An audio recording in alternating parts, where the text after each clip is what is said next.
It is a worrisome thought, and columnists are beginning to speculate that something like that might be in store. Obviously, he brought us a financial crisis thanks to years of incredibly stupid legislation, making banks give loans to people they knew couldn't pay them back. But it's pretty hard to get a financial crisis it's any worse than the one we're in. So, indeed, the question would be, what's next? I think one thing we've seen a little foretaste is election thuggery, particularly at the general election, chasing away Republican voters with the new Black Panther Party. Well, those are amazing tapes that are out there. Let's talk about Arizona when we get back, and treason.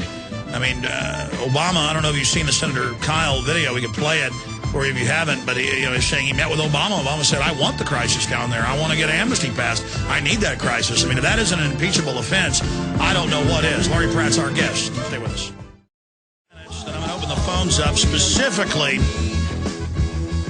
on the headline, top Clinton official, only a terror attack can save Obama, with the bizarre quote.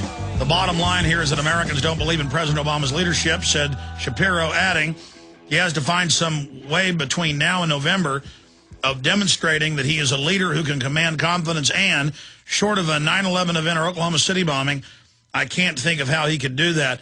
Larry, I know I brought this up to you, but I really want to get your take on it specifically. That's out of the Financial Times of London. And the media is everywhere saying he's in free fall, whereas he has 40% supporting him, only 13% total have confidence.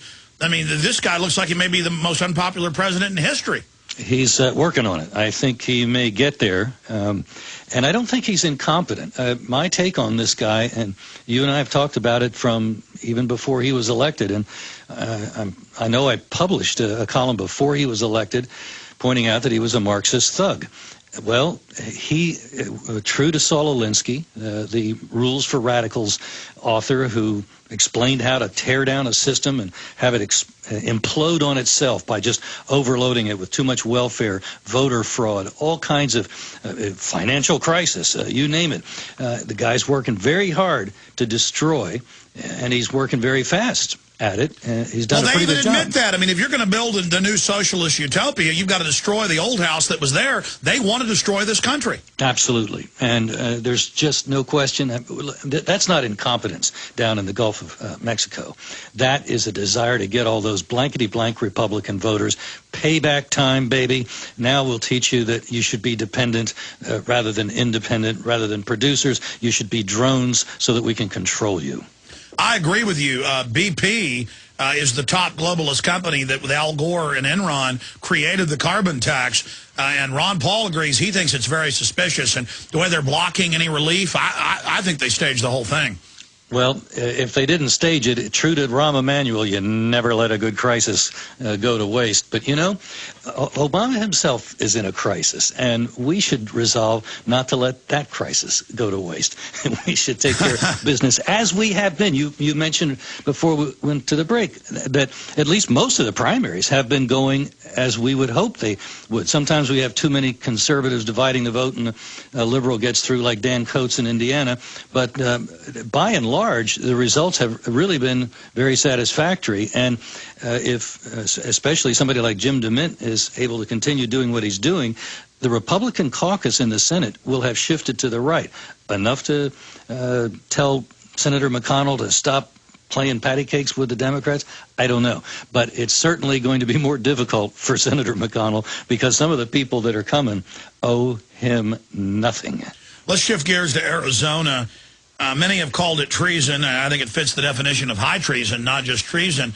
We now have that Senator Kyle testimony that he was told they love the crisis, the kidnappings, the murder, the death, 80-plus miles denied to citizens into the state, and that they are going to sue. They're going to file multiple lawsuits against Arizona, but now all these other states are going to do the same thing Arizona's done. The Democrats are now in the Wall Street Journal begging Obama to back off. They say this has unified the population, really illustrated that these people want to destroy this country. Maybe they don't remember the intensity and almost literally the green smoke coming up from the Capitol Hill switchboards during the amnesty fight. That really got the country angry. And there were groups out there encouraging people to make calls, but there was also just a lot of spontaneous effort because people couldn't believe that we're going to allow not only to continue such law-breaking as just walk into our country, la-di-da, and then have no regard for the danger it puts people in. The rancher, 4 months ago, that was murdered on his own land down on the border.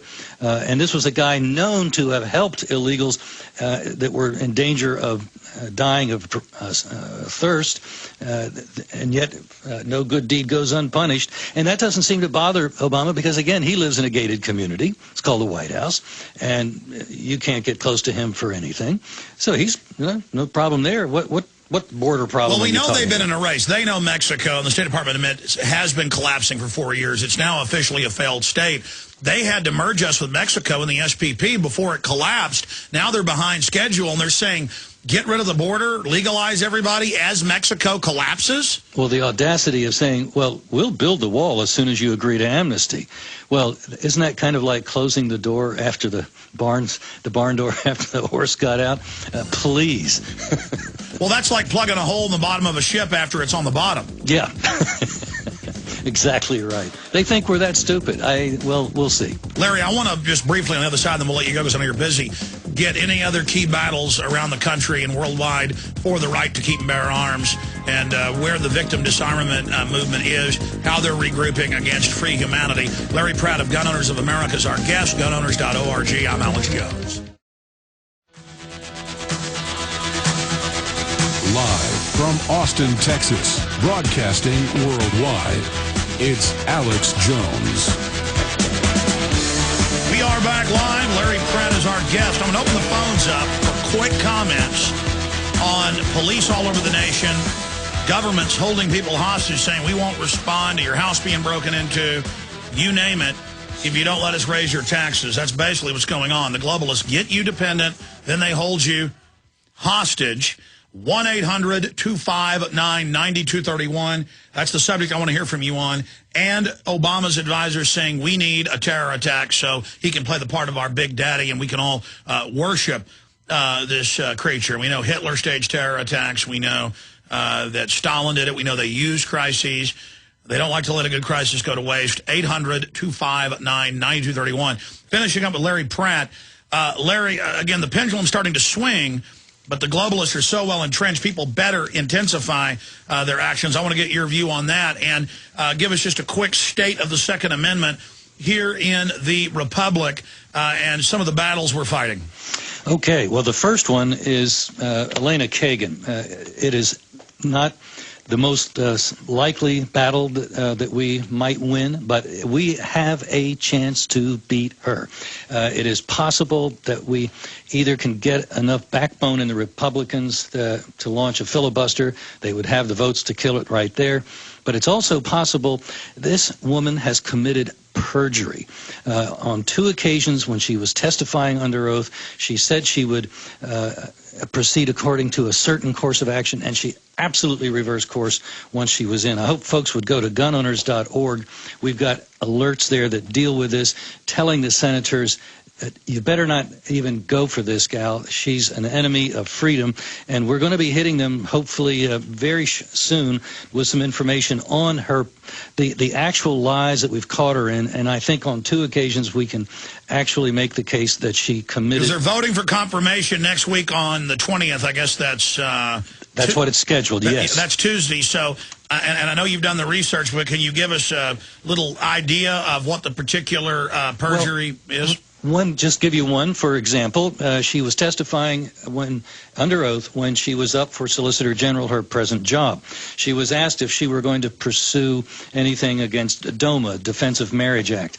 And she said, no, I'm not interested in going there. Almost the first thing she did when she got in was to turn around and start whacking away in the courts on that issue.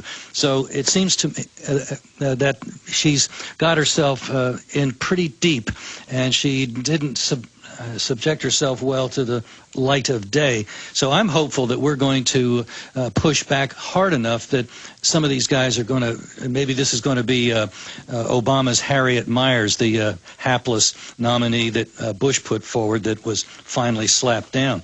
Another thing that's going and could be very encouraging for the elections, and it would re-energize discussion of socialized medicine, which the Republicans have not apparently wanted to do, and that's not a good thing.